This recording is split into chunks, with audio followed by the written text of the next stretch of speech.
Fala, meu povo, esse é mais um episódio aqui da Voz do Churrasco. Eu sou o Cris Mendes, estou aqui com meu companheiro de vida e de bancada, André Ferrari. E nós juntos somos a Voz do Churrasco para mais um episódio. Bom, né, Cristiane? Olha, são quantos episódios? Se eu não me engano, esse é o 66. 60, estamos próximos a 70 episódios. Gostaria de agradecer a nossa audiência que está sempre conosco, nos apoiando, ajudando a divulgar, porque a Voz do Churrasco é muito mais do que só um podcast. Nós entregamos muito conteúdo gratuito de empreendedorismo, histórias relevantes no mundo da gastronomia, no mundo do churrasco, no mundo da indústria alimentícia. Enfim, nós somos uma plataforma de conhecimento para todos vocês. Do ecossistema do churrasco e da gastronomia, que vai do campo até a mesa. E quando a gente fala de ecossistema, a gente fala do agricultor, a gente fala dos produtores, a gente fala de farofa, a gente fala de geleia, a gente fala de cerveja, a gente fala de vinho, a gente fala de turismo, porque tudo isso é esse grande ecossistema do churrasco e da gastronomia que fortalecem a nossa economia e que, né, é o que hoje que faz esse Brasil base. Andar. É isso aí. É isso aí. Vamos agradecer essa galera, Claro, André, que apoia este ecossistema. Vamos lá. É o Capitã, a melhor farofa do Brasil, farofa de comer de colher. Zinho, pão de alhozinho, com a linha Todo Churrasco, agora cada vez mais presente na mesa dos gaúchos e nos churrascos, obviamente. Temos Borrússia, feito pela nossa gente, né? Frigorífico de suínos. Barão Erva Mate Chás. A maior ervateira do mundo é gaúcha, há mais de 70 anos ao lado dos gaúchos. Eli Couros, o melhor em artigos em couro. Facas Dom Castro Salame, facas com alma. Marcelo Bolinha, referência em carnes e linguiças artesanais. Clínica Odontológica Liper, lá do nosso amigo e doutor Lucas, porque para comer carne tem que ter dentes saudáveis. E Cardecácia, que é o nosso novo parceiro aí de carvão, porque churrasco sem carvão não tem como fazer. E Asiana. Asiana, é verdade. Um abraço pro Vitor, pro Joselito e pra toda a turma da Asiana, o melhor restaurante asiático do sul do Brasil. Faltou alguém? Ninguém. É muita gente boa, É muita né? gente. Gente, agora, assim, como é muita gente, né? E que bom que é muita gente boa. Ele engata primeiro e ele vai, né? O melhor é que ele sabe o bordão de todos os patrocinadores. Ele faz bem o dever de casa. O marketing agradece. O marketing agradece. Muito obrigado a todos que apoiam esse nosso podcast, porque sem vocês, muitas pessoas não teriam acesso aos nossos conteúdos.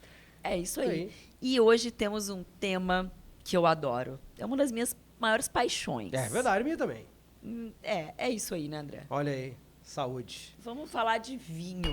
Opa! E para falar de vinho, nós trouxemos aqui um grande especialista, um cara que é referência e que vai poder contar muitas novidades aqui para nós a respeito desse universo do vinho e de vinícolas urbanas em Porto Alegre, uma série de outras coisas. Temos aqui com muita alegria Eduardo Gastaldo. Seja muito bem-vindo. Cris, André, que alegria estar com vocês, compartilhando um vinho feito em Porto Alegre. Que legal. Saúdo a todos que nos assistem. Vamos falar de coisa boa. Eu também sou um apaixonado por vinho, por churrasco, então com certeza o programa de hoje vai ser muito especial. Que legal. Cara, é um prazer enorme te ter aqui. Nos conhecemos nos eventos, né? Em 2 eventos, 2 Rota Raras, tive a oportunidade de provar esse magnífico vinho aqui. Esse é o Porto Alegre, né? Esse é o Porto Alegre. Maravilhoso. É um dos meus favoritos de vocês.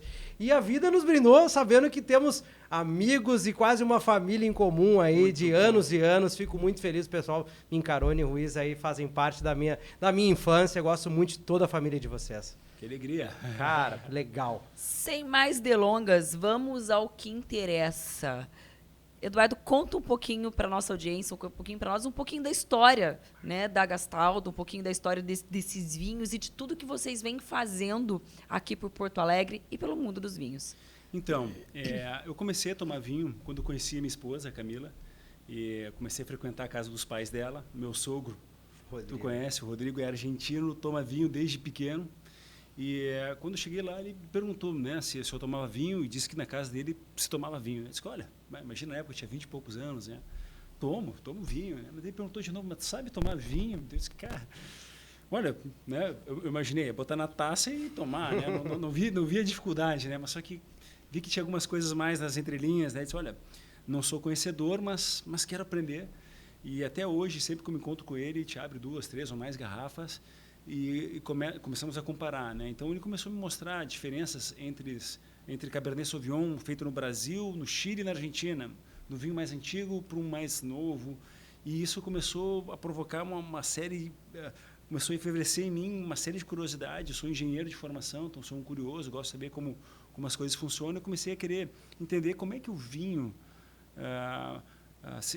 como é que ele está tomando um Pinot Noir, né, uvas de Encruzilhada do Sul, como é que esse Pinot ele é tão único, né? O quanto é o vinhedo, quanto é o ponto da colheita, quanto é o trabalho na cantina, a mão do enólogo, enfim. E comecei a estudar. Daí nisso casei, né, com Camila, a gente teve os primeiros filhos e nos mudamos para a casa onde nós moramos hoje, uma casa grande com um espaço bem legal e aí eu, né, depois de muito estudo e com a amizade de alguns enólogos, alguns vinhateiros, criei coragem e comprei o básico do básico do básico para vinificar. Para você ter uma ideia, nem tanque de fermentação eu tinha. Eu comprei uma caixa d'água Tigre.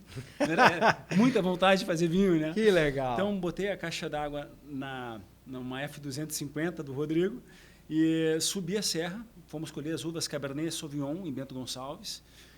Usei a própria desengaçadeira do produtor, que esmagou as uvas, né? Tirou do engaço e bombeamos o mosto para a caixa d'água, que estava na caçamba.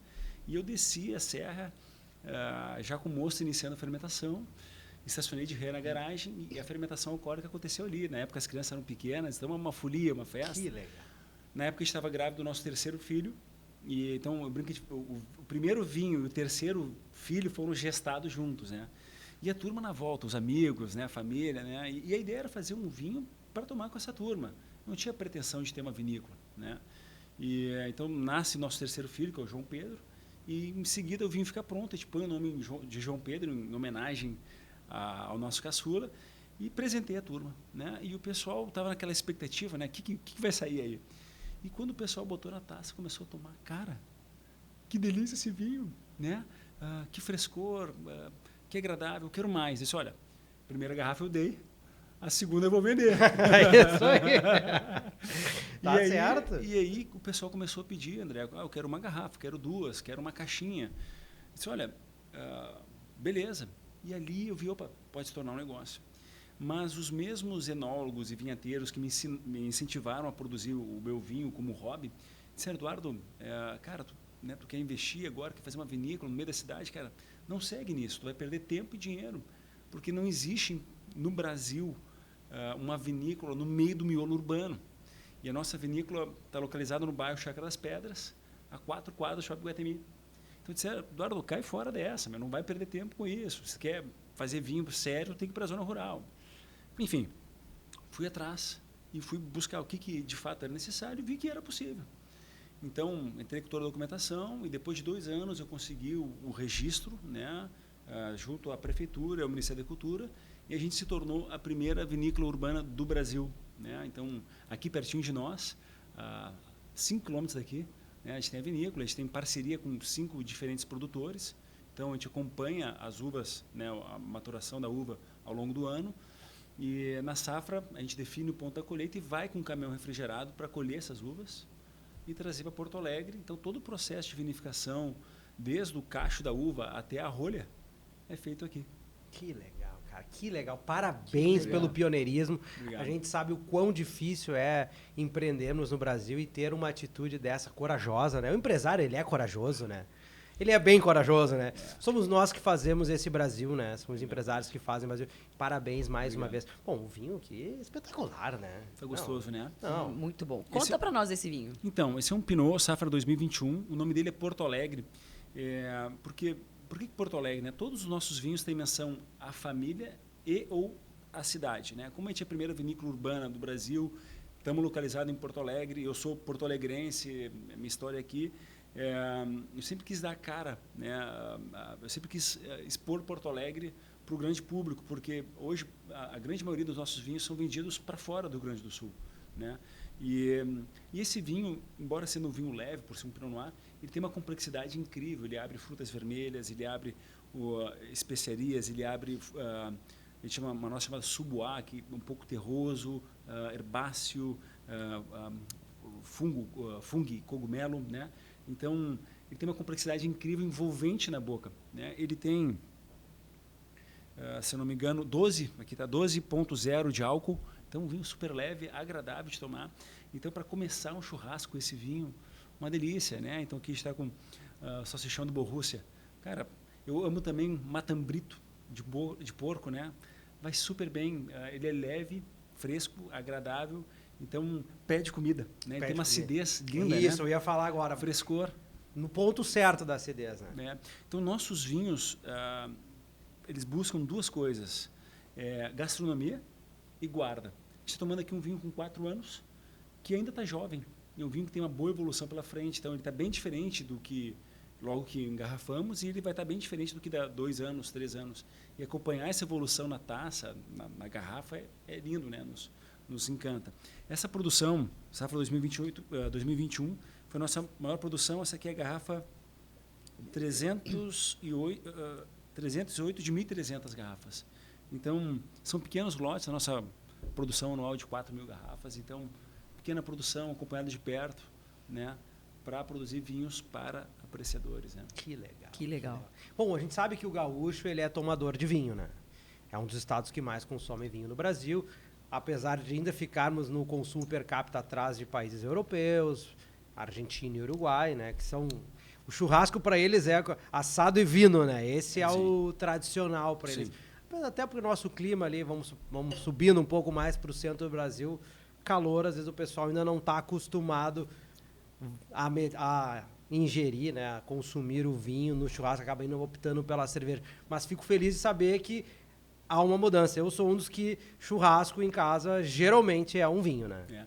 Então, a questão do calor, né, que moramos num país tropical, aqui no verão faz muito calor.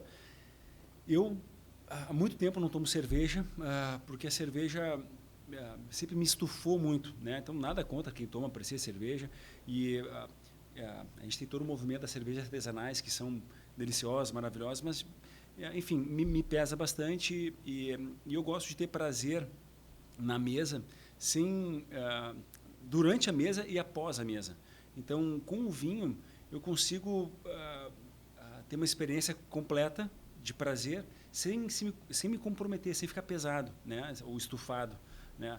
Então, nos dias de muito calor, eu vou para o espumante, que para mim não tem nenhum outro coringa como espumante. O espumante harmoniza com tudo, desde da entradinha até a paleta de cordeiro, porque a paleta de cordeiro, né, ela tem a gordura, e a gente, com a acidez do espumante, fica uma maravilha na boca e fica leve. Então, eu me preocupo com isso, né? Então, eu quero terminar o churrasco bem. Eu quero seguir trabalhando, curtindo a família. Eu não quero terminar o churrasco e ir para o sofá acabado, né? Então, tanto o espumante, André, como o vinho branco, dá para fazer maravilhas na harmonização com o churrasco. A gente falava antes, né? Algo que me agrada muito é a mojerra, o timo. Cara, a mojerra com espumante, meu amigo, para tudo. Esse eu vou ter que fazer. Estou com 2 guardadas, vou ter que fazer. Isso é uma explosão. Só uma pergunta, vou me interromper, vou pedir para a Charlete fazer a sua entrada triunfal, como sempre. Olha aí. Vinho combina com pão de alho? Com certeza. Olha aí. Vamos harmonizar aqui. Temos aí, então, o nosso pão de alho do Zinho, o primeiro pão de alho do Brasil, com a linha todo churrasco. Isso aí, ó, pãozinho de alho aí, depois nosso amigo vai ser eu presenteado. acredito que aqui, ó, esse pãozinho com espumante, vai ser uma entrada, magistral? Como é que fala? Magistral. Então, vai harmonizar melhor do que com o Pinot. Né? Mas aqui também com vinho branco, um Chardonnay, um Sauvignon Blanc, ou uvas não tão conhecidas, vai muito bem também. Então, eu sempre estimulo nos churrascos que eu faço ou participo ao pessoal sair do óbvio. Normalmente o pessoal harmoniza os churrascos, estou falando principalmente do Rio Grande do Sul, com proximidade do Uruguai, né? Normalmente o pessoal harmoniza com taná, né? O tanazão, malbecão, 14,5 de álcool. Cara, é legal porque a gente harmoniza por semelhança. Então, com certeza, a harmonização fica muito boa. Pegar esses super vinhos com uma costela gorda, uma paleta de cordeiro, como a gente falou anteriormente, vai harmonizar por semelhança. Então, é uma experiência... Até salivei aqui, né? Olha aí. Também com cheirinho. Sem dúvida, é uma experiência maravilhosa, eu gosto de fazer. Mas não é para todo dia, porque pesa, né? Então, eu sou um apreciador do churrasco, né? Então, para o churrasco da semana, que no outro dia tem que trabalhar cedo, quando tu vai para o espumante, ou para o branco, ou para um tinto leve com uma boa acidez, tu tem uma experiência maravilhosa. E o que tu, como... Vamos lá, por favor. claro, por favor. Tivemos aqui a orientação, ó, que para as entradinhas é bom um espumante, um vinho branco. É isso aí, agora o próximo churrasco do pessoal da nossa turma, aí vamos fazer esse ritual. Vou te fazer uma pergunta, simples, mas que pode ser muito... Existe algo que pode atrapalhar a degustação de um vinho? Por exemplo, assim, fazer uma como é que eu vou... Uma harmonização. Uma harmonização incorreta, seria esse o... Sim, sim. O que é a boa harmonização? Eu vou começar pelo o que é bom, depois a gente vai entender o que não é tão bom, ótimo. né? O que é uma boa harmonização? Seria quando o alimento e o vinho, então, quando é 1 mais 1 é igual a 3. É quando essa harmonização puxa a comida para cima e a bebida para cima. Então, harmonizamos bem. Então, a experiência fica ainda melhor do que estar comendo sozinho ou com vinho sozinho. Quando a harmonização não é boa, quando começa a brigar um com o outro. Então, é muito comum, né, desde uma harmonização mais simples de queijo, né, pode servir com vinho que não vai harmonizar e travar a boca. Puxa tanto o queijo como o vinho para baixo. Então, tem que ter esse cuidado, né? Então, quando a gente vai receber pessoas na nossa casa ou num jantar mais formal, a gente tem que ter esse cuidado. Então, é algo que eu sempre cuido e oriento os nossos clientes, né? Com o que harmonizar, o que não fazer, porque realmente vai impactar muito na percepção. experiência final, né? Com certeza. Tá, e tu acha que esse é um dos motivos, talvez, do menor consumo per capita do brasileiro, a falta de conhecimento? Daqui a pouco ele teve uma experiência que não foi tão agradável, não gosto. Eu acredito, André, que é anterior isso, né? Eu acho que é algo cultural, né? Eu comecei falando do meu sogro, ele conta que começou a tomar vinho quando ele era criança, né? Nos almoços de família de domingo, os adultos estavam na mesa e a criançada na volta. O que os pais faziam? Serviam um dedo de vinho e o resto completava com água com gás. Então, eles estavam envolvidos na cultura deles desde pequeno. Então, o vinho fazia parte da vida deles. Não foi algo não era algo longe, né? Então, eu penso que é anterior, é cultural. Que nem a carne para o gaúcho. Isso é algo... Se a gente entrar na questão da carne, né? Um costume que nós temos aqui, o coraçãozinho de galinha. Exato. Meus filhos comem, são apaixonados desde pequenininhos. Mas quando a gente vai para a Argentina, a gente tem família lá, a gente fala que a gente come coração de galinha, o pessoal fica assustado, porque é uma aberração completa para eles, né? Como assim vocês comem o coração da galinha, né? Então, é cultural, né? Então, para mim, o que impacta é o cultural. Daí cabe a nós, né? Como, no meu caso, como produtor e também como apreciador. Antes de ser um produtor, eu sou um apreciador de vinho. Então, é mostrar isso, né? Que o vinho pode fazer parte do nosso dia a dia e deixar a experiência, a mesa, ainda melhor, né? Então, o vinho tem um poder de potencializar os momentos. Então, por exemplo, quando eu estou reunido com os meus pais, com os meus sogros ou com amigos muito queridos, eu normalmente abro vinhos especiais da casa e aquilo ali parece que deixa o momento ainda especial, fica memorável, né? Então, é difícil até botar isso em palavras, né? Mas o vinho tem esse poder, né? De a experiência, a mesa, ainda melhor. Que legal, não? Olha, bacana a gente poder ouvir e entender, né? Porque, na verdade, conhecimento é libertador, né? Sem dúvida. Quanto mais a gente aprende, mais a gente consegue melhorar as nossas experiências de consumo, né? E propiciar isso para outras pessoas, né? Sim. Eu vejo que o churrasco, ele tem cada vez mais... Nós estamos falando de churrasco, né? Ele tem cada vez mais se aperfeiçoado. Eu não vou usar a palavra gourmetizar, porque daí vamos dizer que eu vou botar um raio gourmetizador no churrasco, não é isso. Mas ele tem evoluído. Sejam os cortes melhores, seja a genética do animal, né? Que nos propiciam carnes mais saborosas ou mais macias, enfim. Desde a adição das farofas, da adição das geleias. os vinhos melhores, né? A gente sabe que o Rio Grande do Sul hoje é produtor de vinhos renomados aí, principalmente as nossas uvas brancas, né? Que são referência no mundo de espumantes e vinhos brancos. Então, é importante que o nosso consumidor saiba também escolher melhor e fazer essas combinações para que ele tenha uma experiência melhor. Então, assim, posso propor algumas brincadeiras claro, pro pessoal? Por favor, claro. pode. Então, exemplos didáticos são maravilhosos. Então, antes eu quero voltar, tu comentasse, tem alguma harmonização que pode falhar? Sim. Né? Ótimo. Então, por exemplo, eu falei anteriormente que a gente pode pegar um vinho branco, um espumante, ou um vinho tranquilo e harmonizar com uma carne com mais corpo, né? Para isso aconteça, tem que ter acidez. A acidez que vai permitir essa harmonização.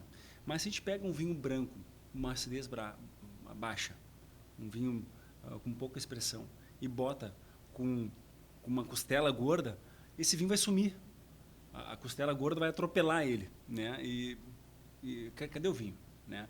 Então, não harmonizou, né? Então, era melhor nem ter colocado, pegando como exemplo. Mas algumas que eu tenho feito, e eu brinco que o vegano volta a comer carne e a pessoa que por um motivo ou outro parou de tomar vinho branco ou espumante volta a tomar, é o matambrito ou a mojerra, né, com uma boa espumante, ou com um vinho branco, uma boa acidez.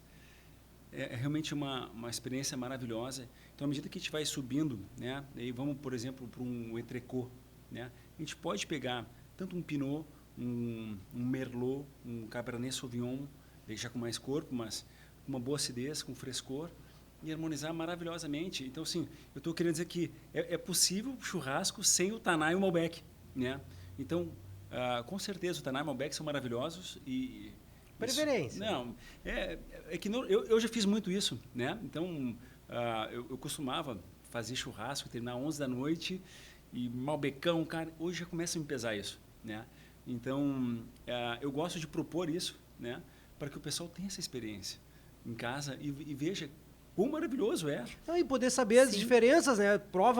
Faz um churrasco com um Malbec, na outra vez faz um faz com churrasco Taná, com Pinot. faz com Pinot, e assim Merlot. vai indo. Isso, né? Então, a gente pode sempre harmonizar ou por semelhança ou por contraste, né? Então, às vezes dá para fazer com a mesma carne, põe os dois, vai te surpreender, né? Então, a gente não precisa ficar preso a um conceito que a gente recebeu lá atrás, dá para brincar. Então, e aí que a gente aprende, né? Quando a gente vai testando, e claro, tem o gosto pessoal também, né? E a litragem da pessoa. Então, o que eu sou contra é a pessoa estagnar. Não, eu só tomo isso, eu só tomo esse vinho, eu só como esse corte de carne. Cara, o mundo é tão rico, tem tanta coisa boa para te conhecer, né? Por que vamos limitar? Então, eu sou um estimulador das pessoas ousarem, brincarem. Claro, se tiverem alguém para buscar uma referência, fica ainda melhor, né? E, com certeza, a experiência muda. O que é não errar? Vamos pensar para essa galera que está começando, para quem muita gente a gente ouve muito aquela coisa assim, principalmente muitas mulheres. Eu não gosto, ou tem muitos homens que falam assim, eu não gosto de vinho, não bebo vinho. Então, para quem está começando nesse mundo dos vinhos e é um apaixonado por churrasco, qual que é assim aquela dica assim que você não vai errar? Então, normalmente, pegando principalmente as mulheres, né? Normalmente as mulheres gostam muito de espumante, né? Vai com espumante, né? Vai sentindo o espumante. E eu penso que aos pouquinhos pode ir indo para um vinho branco, depois indo para um tinto leve e depois indo para o encorpado, né?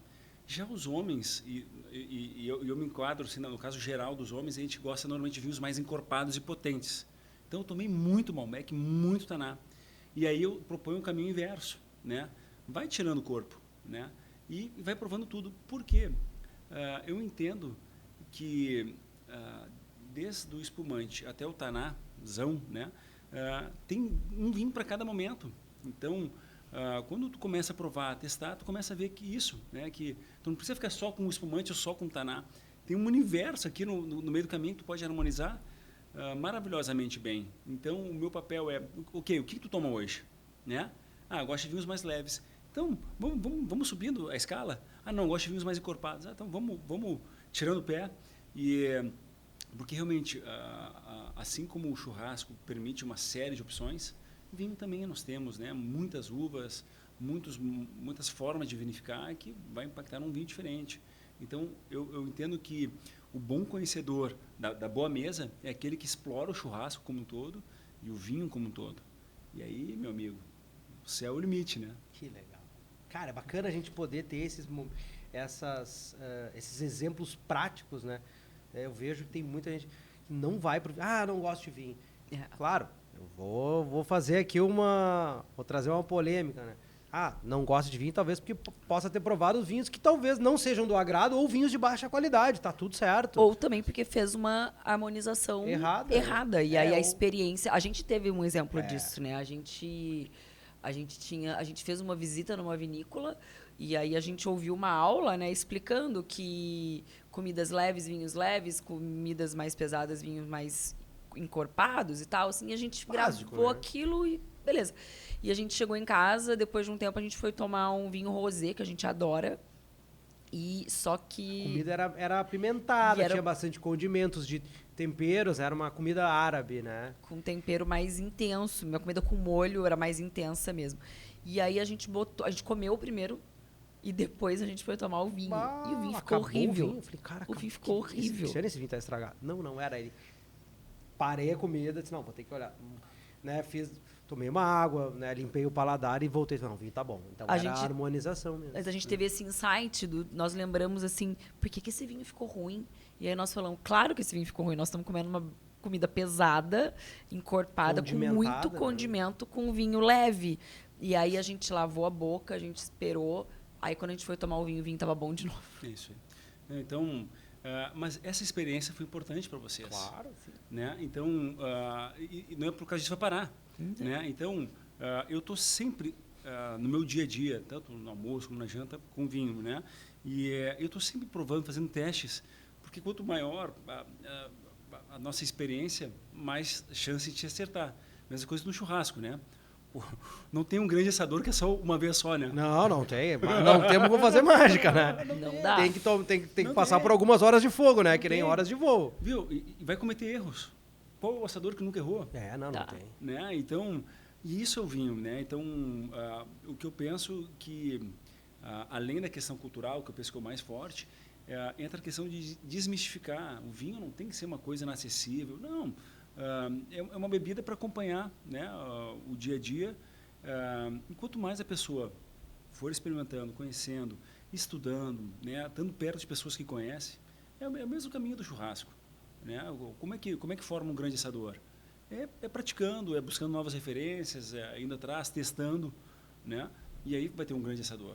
Então, quem que vai saber apreciar bem um bom vinho? É a mesma coisa. Né? Hoje nós temos escolas que formam sommeliers, né? Perto de nós, então alguém quer aprofundar o conhecimento, hoje é acessível, né? Então a pessoa ainda atrás vai crescer, né? E como que tu enxerga esse movimento, trazendo para as vinícolas urbanas, né? Como que tu enxerga esse movimento das vinícolas urbanas após esse pioneirismo de vocês? Na verdade, conta um pouquinho para nós das vinícolas urbanas em Porto Alegre. Que eu excelente. acho que a maioria das pessoas nem sabem que é possível visitar uma vinícola no centro, no meio de Porto Alegre. Isso é fantástico. Então, o vinho acompanha... Eu aceito também, óbvio. Fico feliz. Então, o vinho acompanha a humanidade, né? Então, se a gente vai pegar diferentes civilizações, grega, romana, vai pegar na Bíblia, né? Nós temos menção a vinho, né? Que Noé saiu do dilúvio, em seguida planta uma vinha. Então, diferentes culturas, localidades, tem um vinho, né? Bodas de Caná. Então, né, o primeiro milagre público de Jesus, né? A transformação da água do vinho, né? Em vinho. Então, o vinho vem acompanhando, daí a gente vai para as grandes navegações, tem vinho, né? Se a gente vai pegar a imigração italiana, né? O pessoal, imagina, a saída da terra natal para um lugar desconhecido, então eles levavam mudas, levavam, né, vinho a bordo, e chegavam aqui, queriam plantar, então o vinho acompanhando a humanidade. Com a Revolução Industrial, a gente vê o crescimento das cidades Então, os vinhedos que antes existiam nos grandes centros foram sendo empurrados naturalmente para a zona rural. Isso aconteceu. Até que começa a ter um processo reverso, né? Então, o pessoal se estabelece nos grandes centros, mas quer tomar vinho, quer produzir o próprio vinho. Então, na década de 80, em Berkeley, na Califórnia, um camarada amava vinho, mas não tinha grana para ter um vinhedo, mas era amigo de alguns produtores e ele foi lá, olha, eu quero comprar umas uvas para vinícola. Beleza. E ele produziu, o vinho ficou excelente, essa vinícola existe até hoje, se chama Edmund St. John's, e ela foi disruptiva, né? E o americano é business, logo começaram a pipocar e hoje tem de costa a costa vinícolas urbanas nos Estados Unidos. Eu tive em janeiro no Texas, em Austin tem uma vinícola urbana fantástica. Eu tomei o melhor Touriga Nacional da minha vida. Que então, legal. Perto do deserto, tá? Mas na última década esse conceito ganhou o mundo. Então hoje tem vinícolas urbanas Londres, Paris, Barcelona, Lisboa. Foi para o outro lado do mundo, Sydney tem 3 vinícolas urbanas e no Brasil quem começou a falar de vinícola urbana foi a Ruiz Gastaldo em 2019, tá? Lá pelo ano de 2020, 2021, eu fiquei sabendo que o Adolfo Lona, que tem uma história linda, a quem eu sou um grande admirador, não só como profissional que ele é, mas também como a pessoa que ele é. Ele tinha uma produção em Garibaldi e ele vem para Porto Alegre e se estabelece na Vasco da Gama. Isso. E quando eu fiquei sabendo, eu disse, cara, que fantástico, entrei em contato com ele, Adolfo, vamos estar junto, vamos conversar, tal. Ele me recebeu, na verdade eu recebi ele, e ele, argentino também, eu estava com meu sogro, a gente botou um Astor Piazzolla quando a gente recebeu ele. Coisa linda! E aí a gente viu que a gente podia fazer um trabalho juntos, e a coisa foi andando, a gente envolveu a prefeitura disse, olha, muito legal o que vocês estão fazendo, mas fazer um trabalho com 2 vinícolas não dá, você tem que ter mais gente, mas quantas? Quanto mais, melhor. Tá, mas 5 serve? Sim, serve. No mesmo dia, eu entrei em contato com outros 3 produtores, o Caio Mincaroni, da Cantina Mincaroni, o Carlo, da Cave Poseidon, e também o Paulo Bax, da Monte Vinhos de Autor, que estão produzindo aqui em Porto Alegre, pertinho de nós, né? São 5 diferentes produtores com 5 diferentes backgrounds que enxergam vinho diferente, produzem bons vinhos. Eu estou na Chácara das Pedras, o Adolfo está no bairro Floresta, o Paulo está no centro, o Carlo está na Vila Assunção e o Caio está na Lomba do Pinheiro. Pô, Porto Alegre tem um em cada lugar, tem um em cada região. Em cada que ponta, legal. que legal. Fantástico. Tem que sair um tour disso aí. Não, então a gente está trabalhando com isso, né? A gente começou um trabalho juntos no ano passado, aos pouquinhos está amadurecendo e eu espero que em breve tenham o tour das vinícolas urbanas de Porto Alegre, e a gente fala que é a metrópole, né, dos vinhos urbanos, porque se a gente vai para a maior cidade do Brasil, que é São Paulo, tem só 2 vinícolas urbanas. Tá? Então, hoje Porto Alegre tem 5 estabelecidas e tem novos produtores se chegando, então não para aqui. Que legal, em Porto Alegre, berço das vinícolas urbanas, hein? Eu acho que a gente podia fazer esse tour mesmo antes desse tour existir. Ué, a gente junta uns amigos Que isso você- aí pra beber que vinho, a gente você não paga acha? imposto. Eu acho, Eduardo, vamos montar um tour piloto. eu acho ótimo e organizando está pronto, porque essas 5 vinícolas já estão recebendo apreciadores, né? Que legal. Todas elas hoje funcionam sob agendamento, né? São vinícolas pequenas, não estão com as portas abertas para a turma entrar, mas agendando sai, né? E todas têm boa história, bons vinhos, então vale a pena. Então é só combinar, entendeu? A gente pode começar cedinho, terminar mais tarde, com um churrasco. Claro. Grupos de quantas pessoas, mais ou menos, para a gente montar o primeiro grupo? Olha, Não. a agência de viagens. Mas Cris, é isso aí. Então, hoje, a menor vinícola é do Paulo Bax, que está no centro histórico, tá? Muito legal. Eu acredito que tem capacidade para 10 pessoas. Tá? Então, um grupo bom é a gente montar um grupo de 10 pessoas para a gente fazer essa primeira visitação e terminando com um bom churrasco ao fim do dia, é isso? Acho que ótimo. Tá. Que ótimo. Que é melhor que isso? A minha agente de turismo aqui já tá com as antenas ligadas. Não, já estou aqui, eu já vou agendar. Desta vez eu farei diferente do lançamento do grupo de viagem lá do Sartori. Eu vou combinar a data com o Eduardo Isso aí. e eu já vou organizar e eu vou lançar a data e vou falar, vai ser nesta data, neste horário, e aí eu vou abrir 8 vagas, porque 2 já somos nós 2. Abrirei 8 vagas e vamos ver quem vier vai participar do primeiro tour em grupo das vinícolas urbanas de Porto Já saiu Alegre. um negócio aí. Já Muito saiu um bom, negócio muito bom. aqui. Gostei. Quem vier vai participar de um momento histórico. Não, e eu garanto que vão se surpreender, né? Cara, que legal. Porque realmente diferente das grandes vinícolas em que os proprietários ou quem de fato decide a vinificação são de difícil acesso, né? Assim, os produtores estão aí.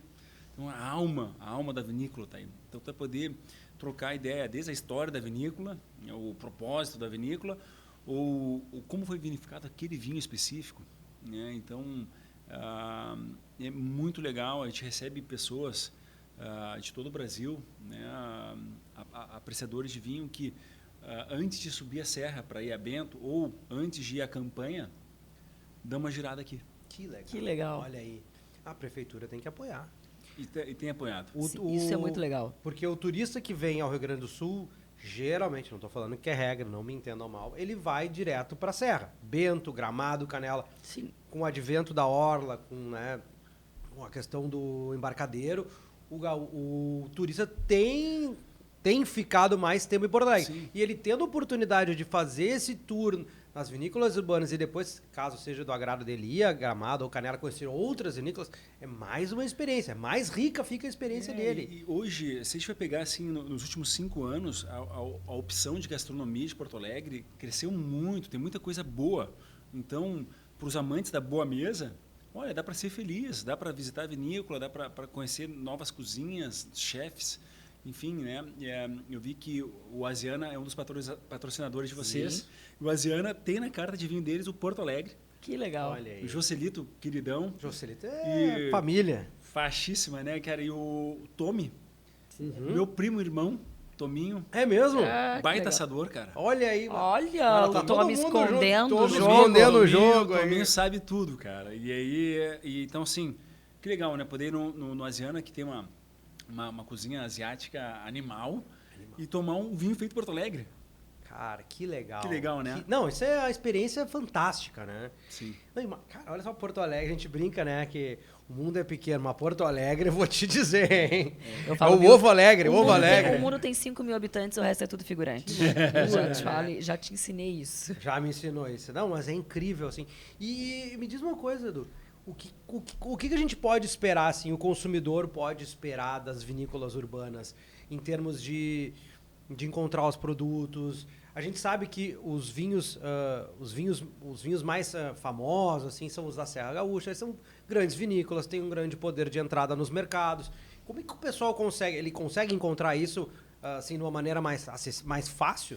Então, todos esses vinhos estão disponíveis nas vinícolas, tá? Pertinho aqui do grande público. Todas as vinícolas têm entrega, então se tu não pode ter vinícola, Legal. a vinícola vai ter você. Legal, Tá? legal. Vocês mandam via correio para todo o Brasil? Sim, sim. Legal. A gente atende realmente todo o país. Mas eu quero dizer a vocês que são vinhos de pequena produção, né? Hoje o que mais produz é o Dolfo Lona, com 40 mil garrafas. A grande maioria está como eu, né? 4 mil, 5 mil garrafas. O Paulo produz ainda um pouquinho menos. Então são vinhos de menor adição de insumos, é mais fruta, né? Aqui tiver um vinho puro, um vinho limpo, né? Com frescor, não é feito em grande escala, né?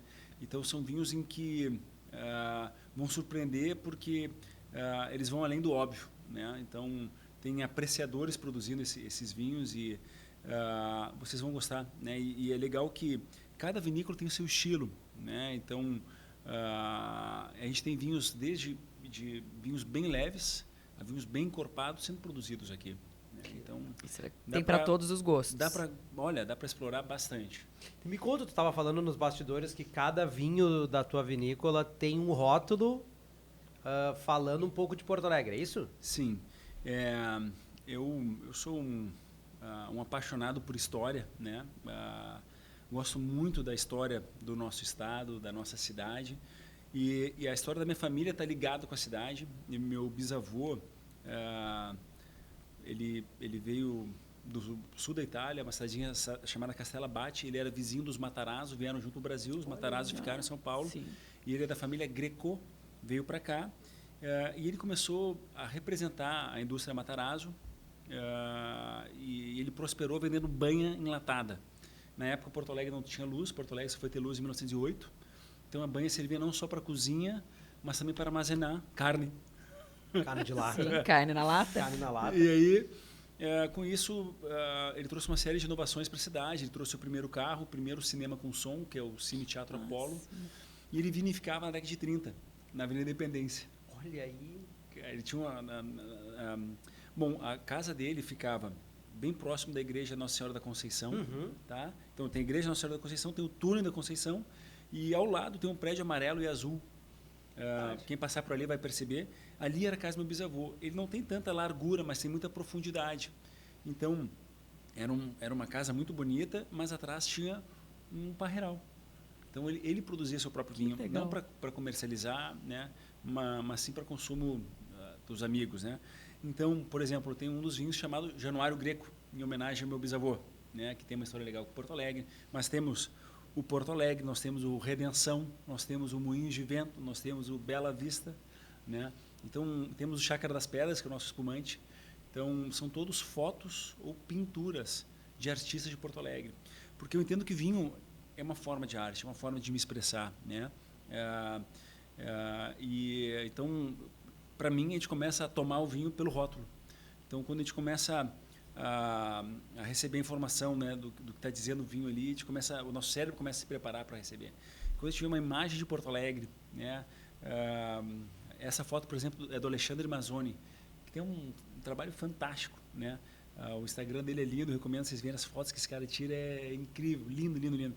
Então, poder compartilhar da arte, da cultura e da história de Porto Alegre nos nossos rótulos, eu acho que tem tudo a ver, né? Porque o vinho passa por tudo isso aí, né? Vinho é arte, né? É verdade. Vinho é arte. Vinho é arte, hein? Gostei Vinho desse. é arte. Gostei disso. Dessa frase. Então, nossos vinhos, de uma forma geral, André, são vinhos mais elegantes. A gente não busca tanta potência, a gente busca elegância, né? Então, eu gosto de ter prazer com vinho. Então, normalmente são vinhos bem delicados, finos, com uma boa acidez, que pede a comida, né? Então, e aí é o que eu busco como apreciador e como produtor, né? Então, a gente tem essa busca. Então, no rótulo a gente busca já expressar isso, né? Vinho é arte e eu gostei dessa explicação, né? Buscamos vinhos elegantes. O que eu ia perguntar, o que é um vinho elegante, né? E aí ele já respondeu. Mas é importante porque às vezes a gente está acostumado a tomar. Às vezes a gente brinca, né? Que a gente parou de tomar. A gente tomava uma garrafa de vinho ao natural, assim. Aí nós acho que nas últimas 3 vezes, meia garrafa. Daí a Cristiane falou: mas o que está acontecendo? A gente não anda bebendo tanto. Falei: dependendo, se pega um vinho muito encorpado, um vinho muito pancada, cara, uma taça bem servida. Tem sido o suficiente. Tem sido o suficiente. Mas a grande brincadeira é essa, né? É ter prazer com o vinho. Não te fazer mal. Exato. Né? E a mesma coisa do churrasco, não quer comer para passar mal, daí perdeu a graça toda, né? Então, tem que ter essa consciência, né?